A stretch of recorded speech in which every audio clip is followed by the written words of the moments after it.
Screenwriters Bryce Zabel and Brent Friedman, who say a man from the Office of the Naval Intelligence showed up uninvited at their 1996 television launch party and offered them a deal to embed real government UAP information into their show. And constitutional lawyer Daniel Sheehan currently briefed Congress on disclosure legislation, sharing what people inside the military are now saying about the beings most commonly reported in close encounter reports.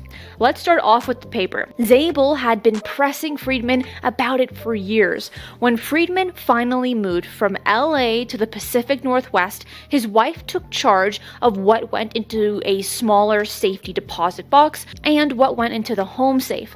At some point, the paper vanished, and Friedman asked his wife directly whether she had lost it on purpose. And she's been unsettled by that night it was handed over to her and has been unsettled ever since. But she said no. When Zabel learned Friedman's daughter was coming home for the weekend, his solution was simple. Offer her $500 to find it. And according to Zabel, she practically knocked her own father down on her way to the garage as soon as she got home. She put on rubber gloves, she strapped on a headlamp, and she went through every single box systematically. After a full day, she reported back that she still had 22 more boxes to go through and that she was just getting started. But the very next day, Friedman was eating lunch when he heard her voice right behind him. And here's what was said on News Nation. So the next day I'm eating lunch and she walks in the door and I hear this voice behind me as I'm eating a sandwich. She says, "Is this it?"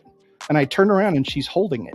It had come loose from the small manila envelope it had been stored in, and because the paper itself was a triangular adhesive flap torn from an ATM deposit envelope, the kind that had glue on it, and because the Pacific Northwest climate is consistently damp, that little stickum little part had bounded to the back cover of a book. So every time Friedman had previously tried searching through his boxes, he never thought to shake the books.